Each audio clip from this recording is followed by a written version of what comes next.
Hey everyone, how you doing? It's Craig Campbell from Pastor Craig's Vintage Cards. Just a quick video today. Got a few things I want to show you. A couple of football cards and a exhibit card. And other than that, things are going pretty good. It's been a nice week here, and did win a few things in an auction. I've got those here at the house, and I'll be showing them to you a little bit later on. I got a few more things come in the mail, which I'm really excited about. And again, I'll have a few videos out this week to show you some of the recent pickups. So let me get the camera turned around here, and I'll show you these three cards real quick. Okay, here we go. First off, Billy Bruton with my Milwaukee Braves, and just love this exhibit card with the Braves logo and the swing. And I really do enjoy these exhibit cards. I try to pick up the Braves and some of the other stars when I can, when I see them. This is a blank back, nothing on the back, but just a really nice card. And Billy Bruton, he was a heck of a player for the Braves. He was a real catalyst in their run up to the World Series. He played with the Braves from 53 to 1960, and then he got traded to the Detroit Tigers. He played with them from 61 to 64. And Billy, he was a really good defensive outfielder, and he was a real speedster. He brought a lot of speed to a fairly slow team with Hank Aaron, Eddie Matthews, Joe Adcock, and Del Crandall, so on and so forth. But he brought a lot of speed, and he actually was the National League stolen base leader for 3 straight years between, to include 53, 54, and 55. And in that 57 season, when the Braves beat the Yankees in a 7-game series, he had hurt his knee. I think he had a knee surgery in 57, and then he played with them in 58 and had a pretty good World Series in their 7-game loss in 58. But just a great player, one of those unsung guys, and he was pretty important with bringing Hank Aaron along, the integration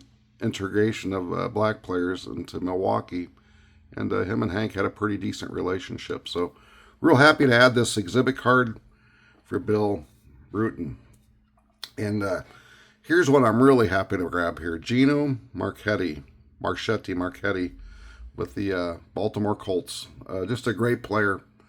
He played from 53 to 66 with the Baltimore Colts. I think he was actually a rookie in 52 with the Dallas Texans. And he went to school in San Francisco. He was born in West Virginia, and then the family moved to California shortly after he was born. And before he went to college, he went into the United States Army, and he was a machine gunner. And he got to Europe shortly after the Battle of the Bulge, but he served till the end of the war, mainly in Europe. And he said it was really an impact on him and really changed his life, his service in the military. He was in the infantry again as a machine gunner. And he came back, went to San Francisco, and then he got lined up at the Baltimore Colts, where he was just a great player, just really a big guy.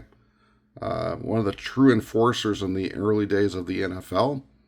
And his great play in the NFL was the 1958 NFL championship game, dubbed the greatest game ever played. And he made a tackle on Frank Gifford to hold him 1 yard short of getting a first down, I guess, at the end of the game. And it was one of the biggest plays of the game. And the thing is, he broke his ankle.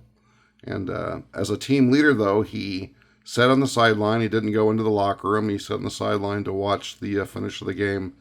But, he broke his ankle on the biggest play of the game in the 58 NFL championship. And Gino is such a great player that he's on the 100th anniversary team as a unanimous choice, actually, on the 100th anniversary team of the NFL, the 100 years. And so he was a unanimous choice. He was in the Hall of Fame in 1972. And Art Donovan talked about Gino being a true enforcer for the Baltimore Colts at that time. And then the last card I want to show you is a guy that I remember fairly well, Leroy Kelly with the Cleveland Browns. And this is going from my 1969 PSA set that I'm building in 6s and 7s.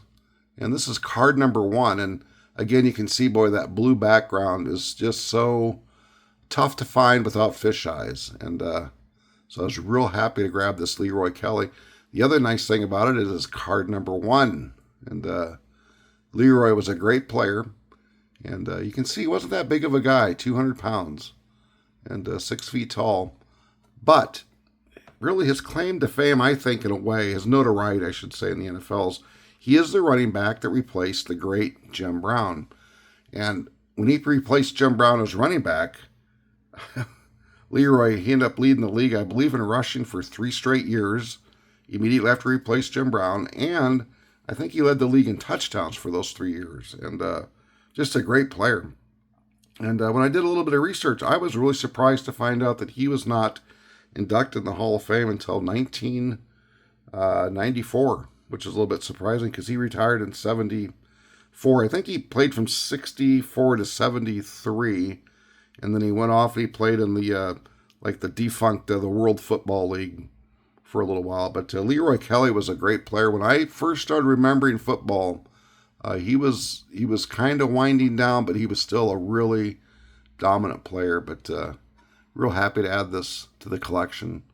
And you can see that great year that he had in 1968 where he had 1,239 yards for a 5-yard per game average. Wow. With 16 touchdowns. And you got to remember, this is in a 14-game season. And to average 5 yards a carry back in the late 60s when the defenses were pretty darn tough, that's saying something. But just real happy to add this to the collection. And that's really all I got, guys. I have a stack of cards over here that I'm going to show later on, but I kind of want to make a quick video. I've got to run off to a couple appointments, and just fired up, though, to add these 69 and 62 cards from my PSA set and the great Bill Bruton, great Braves, and happy to add that exhibit card.